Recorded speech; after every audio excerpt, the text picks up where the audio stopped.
Replied softly, "Me too, Dad." Then the man stood up and gazed in the eyes of his oldest son, maybe 9 or 10, and while cupping his son's face in his hands, he said, "You're already quite the young man. I love you very much, Zach." They too hugged a most loving, tender hug. While this was happening, a baby girl, perhaps 1.5, was squirming excitedly in her mother's arms, never once taking her little eyes off the wonderful sight of her returning father. The man said, "Hi, baby girl," as he gently took the child from her mother. He quickly kissed her face all over and then held her close to his chest while rocking her from side to side. The little girl instantly relaxed and simply laid her head on his shoulder, motionless in pure contentment. After several moments, he handed his daughter to his oldest son and declared, "I've saved the best for last," and proceeded to give his wife the longest, most passionate kiss I ever remember seeing. He gazed into her eyes for several seconds and then silently mouthed, "I love you so much." They stared at each other's eyes, beaming big smiles at one another while holding both hands. For an instant, they reminded me of newlyweds, but I knew by the age of their kids that they couldn't possibly be. I puzzled about it for a moment, then realized how totally engrossed I was in the wonderful display of unconditional love not more than an arm's length away from me. I suddenly felt uncomfortable, as if I was invading something sacred, but was amazed to hear my own voice nervously say, "Wow, how long have you two been married?" "Been dating 14 years, married a total of 12 years, he replied without breaking his gaze upon his lovely wife. "Well then, how long have you been away?" The man finally turned and looked at me, still beaming with his joyous smile. "2 whole days. That's what we're looking for. That's the kind of relationship we want you young folks to have. That you make a commitment that you are just as much in love, or probably more so after 44 years than after 4 years or 12 years. And so that's what I want for you. But you know the stats, and you know the heartaches, and you know the fact that about 40% of young men don't have a dad in their home. You know the reality of that. But we can be chain breakers, and we can follow a pattern that will produce love for a lifetime. So I want you to think with me a little bit about that. I'm going to try some of this technology stuff. I'm sure glad Wes knows all about all this stuff so he can keep me going. I want you to think about some of the things that we're looking at and some of the things that we're considering. This is an old survey, 2018. Young Americans today are less likely to be married than any prior generation. In 1965, nearly 80% of the silent generation members between 21 and 36 years old were married. Today, just 37% of millennials that same age are married. Do you notice the drop? As you look along with us as we're thinking about love for a lifetime and the privilege of planning that, marriage is out of vogue. Now, please notice that less than half of the young people today are getting married, but that doesn't mean they're not in a hookup culture. That doesn't mean they're doing without the sexual privileges that God designs for marriage. They're just bypassing marriage and just living together. And that's creating tremendous havoc in their lives. And by the way, all the slides are available to you. If you want the PowerPoints, you're welcome to all of those. But that's where we live. So I'm going to be pretty candid today. I usually talk to teen guys. I usually talk to college guys. I have young men who are accountability partners with me. I've asked them especially to be praying for me since Cindy's not with me this week. And I know a lot of the stats about what you're dealing with. I have a 12-year-old grandson. I know what he deals with at middle school. So don't try to even act like we don't know what we're talking about. But we can seek to serve God and glorify Him even as young people. So I hope that you'll give that consideration. I want you to think about how we do dating in contrast to how most of the world has formed relationships of marriage in the past. I have a friend from India. My daughter, when at Bowling Green, became very close friends with this young lady. Because she didn't find someone here in America, someone had already been provided for her back in India. It was an arranged marriage, and her dad, as a brother in Christ, wanted to provide a young man for his daughter that would be committed. That's the way it's been most of the time throughout history, is dads and moms look to see what kind of relationship would best suit the particular personality of my child. And so in America, we've chosen a dating relationship rather than a courtship relationship, and it's not always been real productive. We want to consider some of those things as we walk through this. I want you to think about some highly defective types of dating. I want to suggest to you that dating often leads to intimacy, but it doesn't necessarily lead to commitment. In other words, I'm going to talk so the kids understand what I'm saying. In other words, we've moved from the front porch where we swing together and the parents are looking through the window to see how we're doing, to hopping into the back seat of the car on the first or second date. And so what's happened is we have totally disrupted the whole process of bonding. And what we're realizing, as these two doctors point out in this book, Hooked and Hookup Culture, is we have destroyed intimacy because we've not walked through the process of bonding. So I want you to note with me, as Dobson put this together several years ago, here's how it goes, at least how it used to go. You catch the eye of someone after they've checked out your body. And then you notice, hey, they looked back. And then she spoke to me. What do I say now? Okay. And then there is the first time you held hands. And the endorphins are going wild. Dopamine's really bouncing now. And then there is the, I'm just stretching a little bit, and he puts his hand around your shoulder. And you either take it off or you let him keep his hand around your shoulder. Then there is the more intimate move where he actually puts his hand around your waist. And then there's the just googly-eyed, face-to-face look that goes on seemingly for hours. Only now we call it FaceTime. And so as that continues to develop, there is the very, very special touch of hand to head.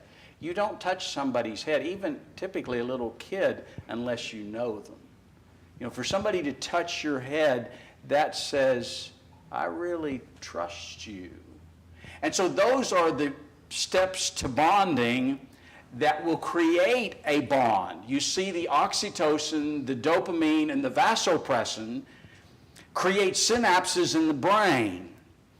The oxytocin, for example, with a mom, when she breastfeeds her baby, the oxytocin just creates a chemical bond in the brain. And when these steps are skipped in the dating process, and you go more to those ones that are down on the bottom that aren't listed, what you've done is you've short-circuited God's design for marriage, and you begin bonding with someone you don't even know.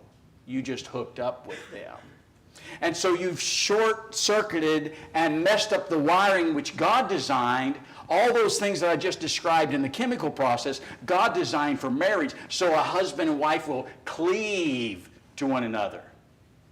But if you start doing that with someone you're not married to, and then you break it off, you have ruptured the bonding process, and it gets to be a serial divorce mentality in the dating process. And so you've really messed up your mind. You've destroyed what God intended in the purpose, and we have a lot of fallout in our culture as a result. So dating often leads to intimacy, but not commitment. And as we note also, dating often skips friendship. That when we think about it, the people that are going to form the best relationships are people you've known and appreciated for some time. And it takes a while for somebody to become your friend. Friends, as C.S. Lewis says, are two people walking in the same direction. And so when you have a daughter who says, oh yeah, he's my boyfriend, but you say, well, why don't you bring him to Bible class? Oh, I couldn't bring him to Bible class. Why not? Isn't he your friend? Isn't your relationship with God the most important relationship in all your life? Why would you be making out with him, but you wouldn't want him to be seen in a Bible class with you? See, there's no friendship there. There's just a sexual attraction without any friendship, and that creates serious commitment challenges. And so dating often mistakes a physical relationship for love. And for some of us, me, I'll just tell you, the first time I ever kissed a girl was my wife. And wow, I didn't sleep hardly at all that night. It was amazing. I mean, everything's firing. I'm so excited. But you know, I didn't love Cindy quite yet. And I wouldn't recommend going to that kissing route first. In fact, I have several good friends who determined in their dating relationship they weren't going to kiss until they got married. Now, I'm not telling you have to do that. Obviously, I didn't do that. But I am suggesting to you that sometimes those feelings get in the way of determining whether I really love somebody or not. Love is a determination that I care more about you than I care about me. See, love can wait to give. Lust can't wait to get. And I want you to keep that in your mind. When he tells you, oh, I just love you and I can't wait, you know who he loves? He loves himself. He didn't love you. He just wants to use you. And once he's used you, he will drop you and you will be brokenhearted. And so wisdom helps us to think about, and I had to work, it took me several months, almost a year, to work through, do I love her or do I lust her? Do I really have a commitment that come our honeymoon at Cheehaw here in Alabama, if we have a wreck and she is injured so that she can never have a sexual relationship the rest of our life, will I be committed to her for life? You see, that's when you're considering commitment. That's when you're considering, do I really have an active goodwill for this person, or do I just like being around them? Or do I like what they make me feel like when I'm around them? There's a big difference between that kind of love and the kind of love that God calls for us to have in marriage.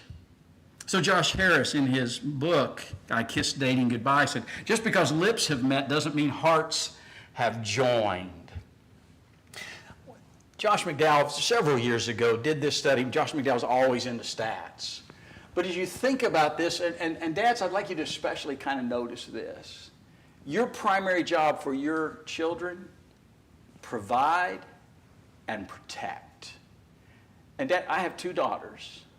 And dads, you especially are responsible to protect your little girl. And if that means a 12 gauge, double barrel, or pump action, it just means your job is to protect your little, and I'm almost kidding about that. I do have a friend who's an elder in Indiana who would be fixing up his weapon when he would be interviewing those guys.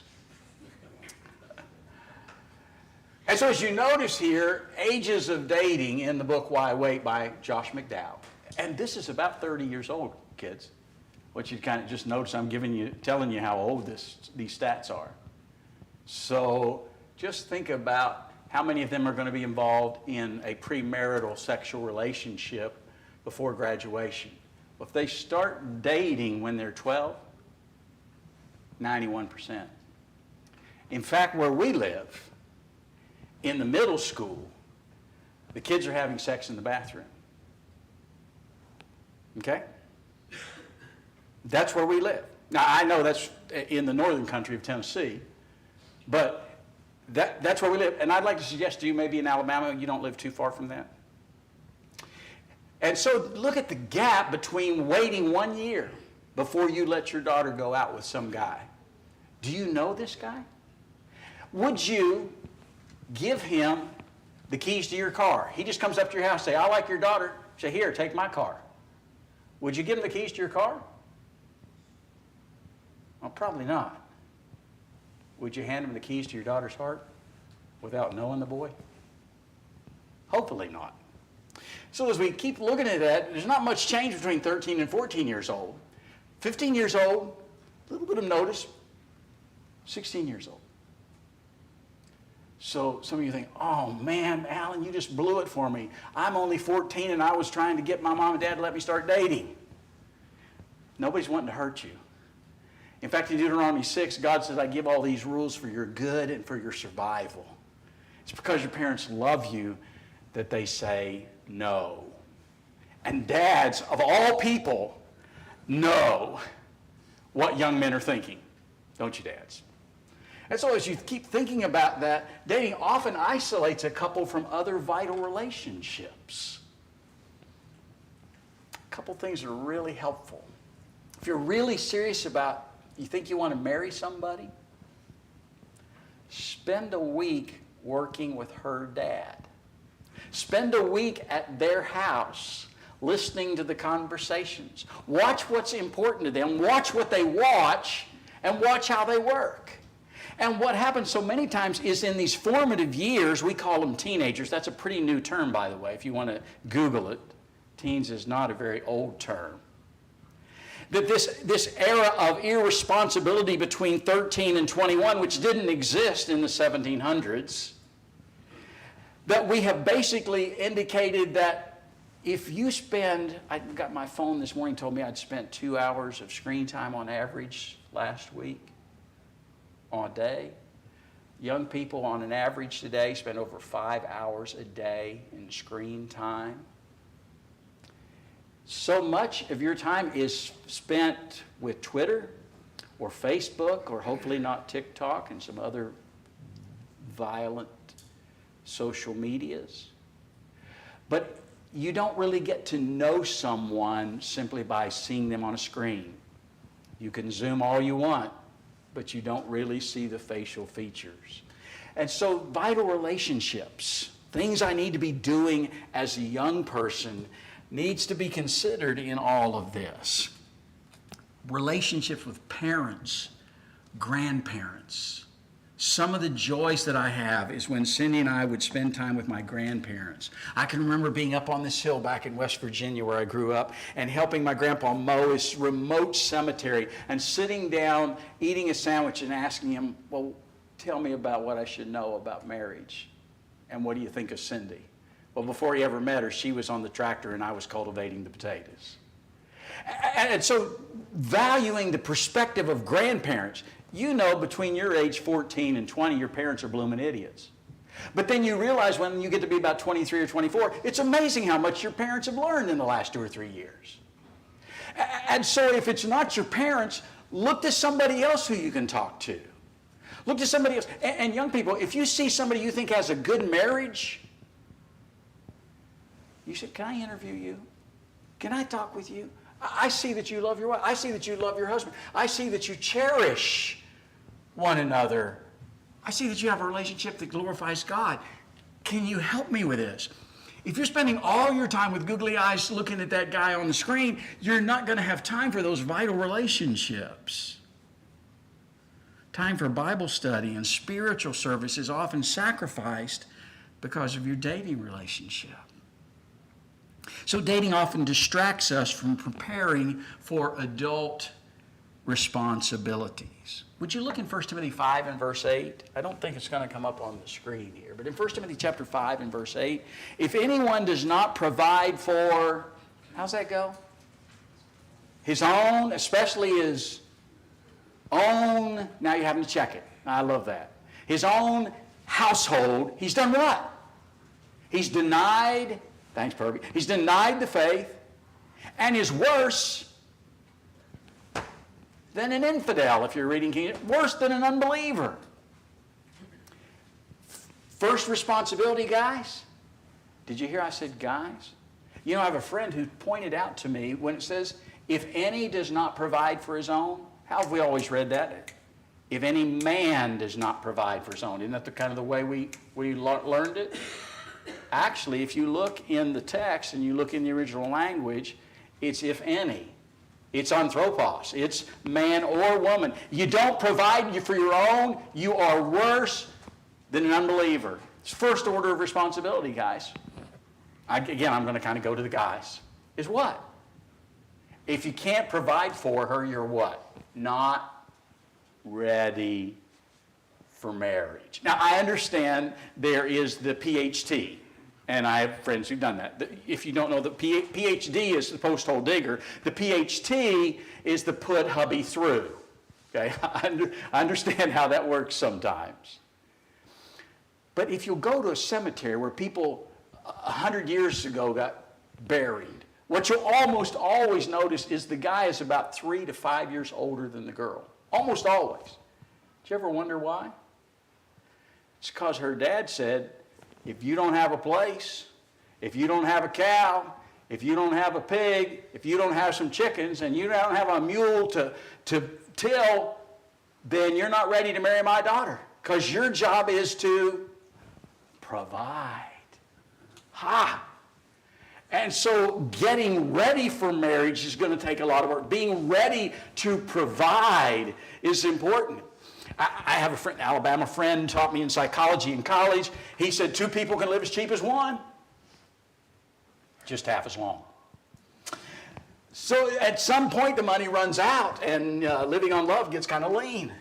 There just needs to be some providing in the planning process, and those are adult responsibilities. Titus chapter 2 is going to speak about that. I guess it did come up on the screen. That's the trouble with me not remembering in these old ages. In Titus in chapter 2, I want you to notice verses 2 through 5. Here's a responsibility for the older ladies to train the younger women to love their husbands. You notice that? Loving your husband is a training exercise.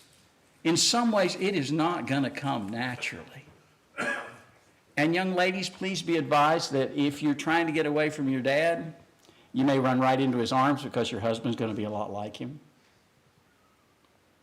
And if you have this ideal dad, please be advised that probably your husband's not going to be that ideal guy. Don't marry a mirage. Be real about what you're looking at. And so young women have to take time to learn about self-control, purity, busy at home.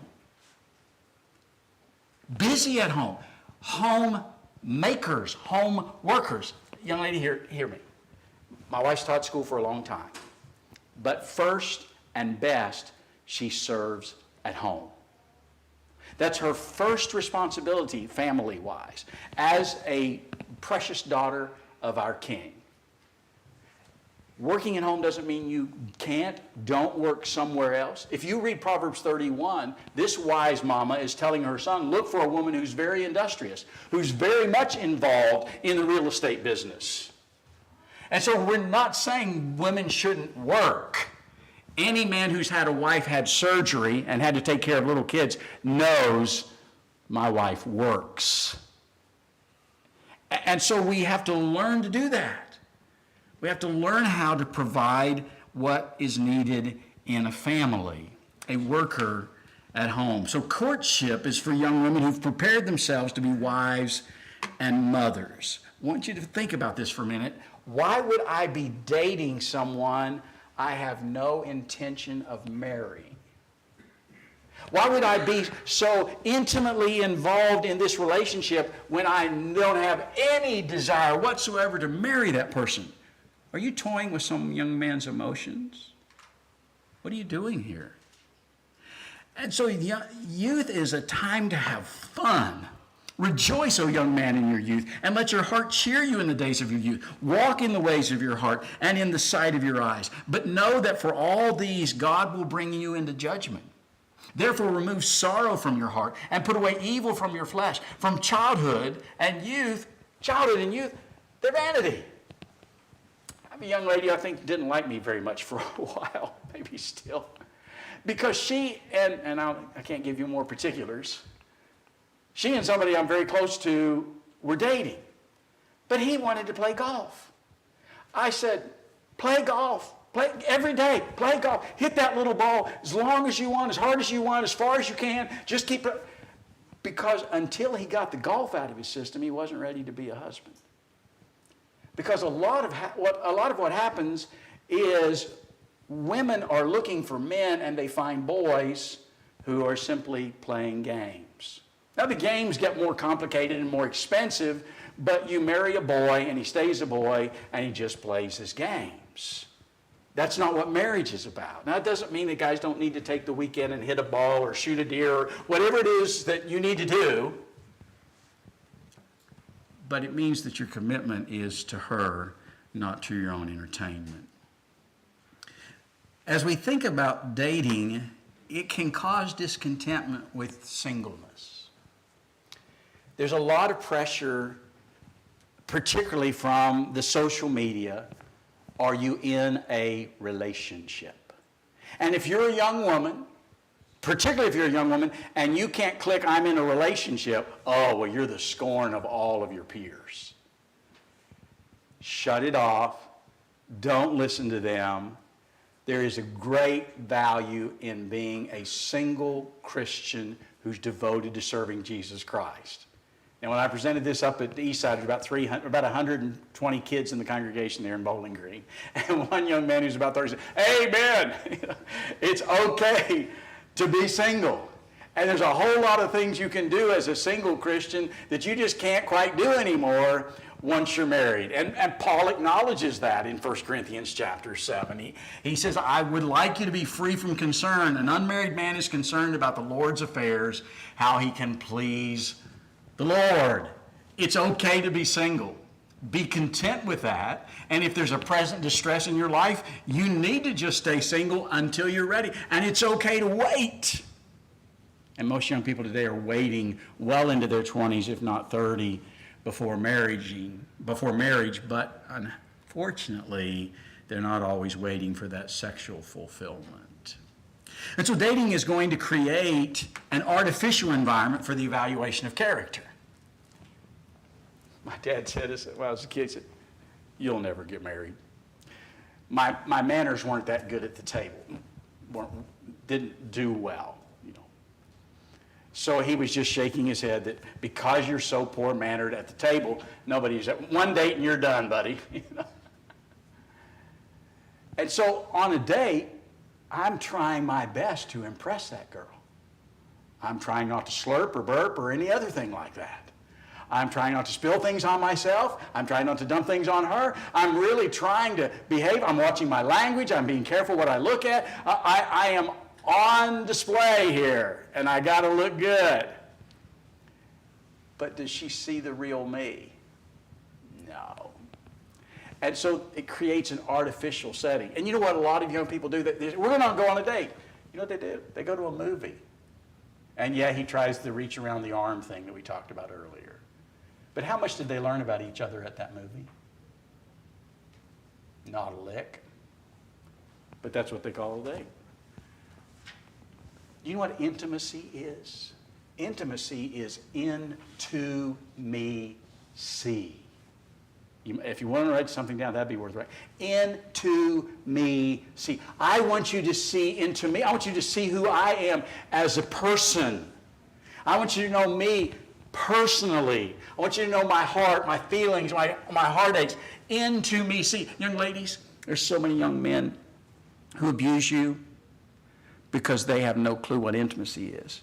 It was burned out of their mind by the time they were 12. You see, the average young man starts looking at pornography between age 10 and 12. And many of them are hooked, literally, by age 12. And it is all over the middle school. And the girls are groaning as if they're having a relationship in the classroom. And the guys are stuffing the pornography in your face because everybody has a computer at school. And if I seem a little agitated about it, I am. And it destroys intimacy. It just takes women and says, you're just a piece of meat for me to use for my pleasure. It's ungodly whether you're 16 or 60. And it does hook you. It is an addiction just like cocaine. Same processes in the brain occur in both of those addictive behaviors. And so, kind of need to think differently. Every relationship is an opportunity to model Christ's love. I do want to make one other observation before we go there. Young people, not only plow with the grandpa, but do some things that are coming back. I don't know if you've done any premarital wallpapering lately. We didn't do any wallpapering until after we were married. We should have done it before.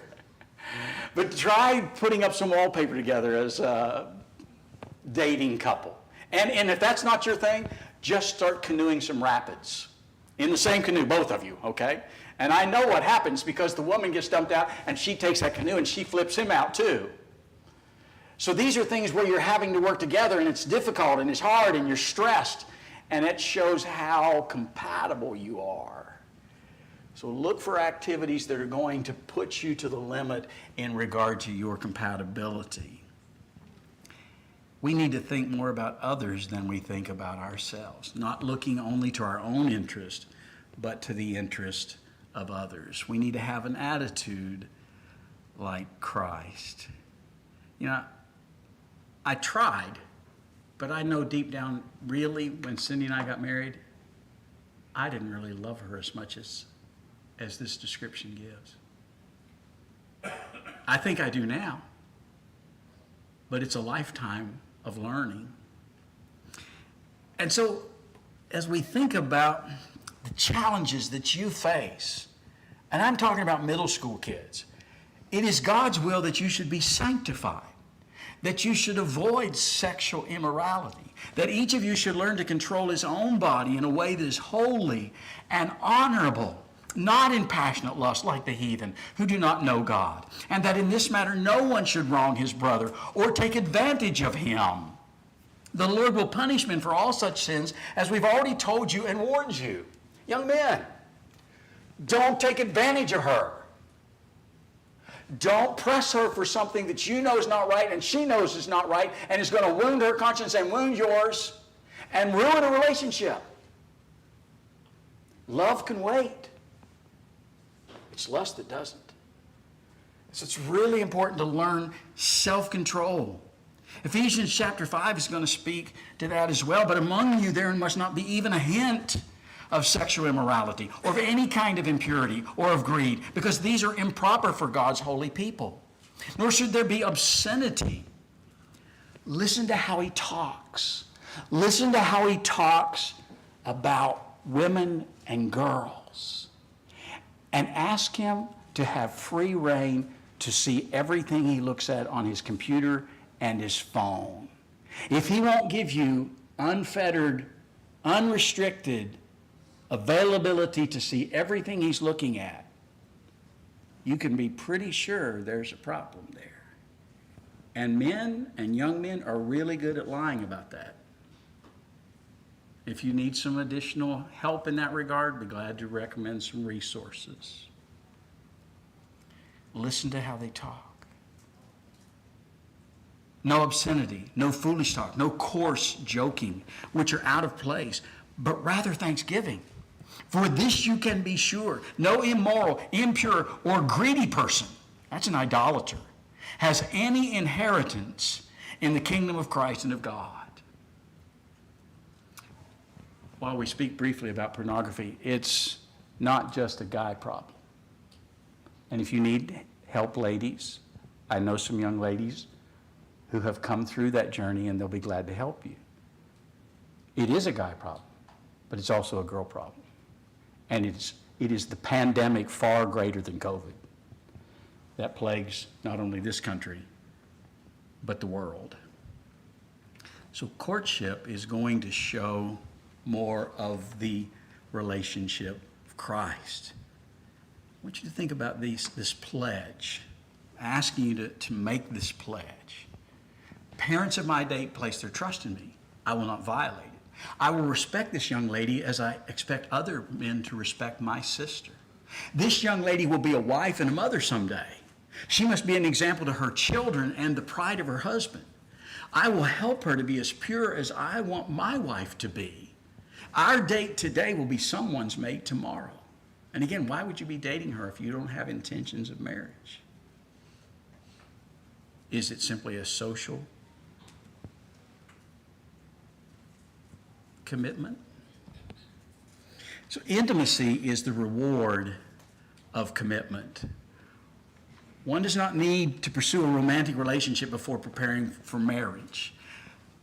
The Song of Solomon mentions, do not pursue love before it's time. The Corinthians were a pagan culture, and sex was about everything, everywhere. And the argument that was being made is food is for the stomach and the stomach's for food, but God will destroy both it and them. Now, the body is not for sexual immorality, but for the Lord, and the Lord for the body. You can live a lifetime and never have a sexual relationship. It is not a basic need as food is. It's a fallacious argument. Flee sexual immorality. Every sin that a man does is outside the body, but he who commits sexual immorality sins against his own body. Or do you not know that your body is the temple of the Holy Spirit who is in you, whom you have from God, and you're not your own? For you're bought at a price. Therefore glorify God in your body and in your spirit, which are Christ. Well, as I look at the time, I'm thinking the trapdoor is about to open, or the teachers of these precious little ones are saying, release me. And so what I want to ask you to do, because I've seen so much heartache. I see so many young men who are so wounded. I see young women, very dear to me, who are wounded because early choices were not God-honoring. So I'm asking, I'm pleading with you to make excellent choices that honor God and will be a tremendous blessing to you and will create a loving relationship that will glorify God for a lifetime. If you think anything I've said is inappropriate or wrong, please don't hesitate to correct me. But if what we've spoken is truth and love, please receive it as it was intended. And may you go and enjoy marriage, and may it be a treasure and a blessing that glorifies God and everybody in your sphere of influence all of your life. Let's pray. Father, please help us. Please strengthen us. Please bless these young people. Please help us to nourish and cherish and direct them. Please help us to own our own sins, our own failures. Help us to be transparent. Help us to be kind. And help us to be encouraging as they seek to be lights in a very dark world. Bless us to this end. In Jesus we pray. Amen. Thank you all.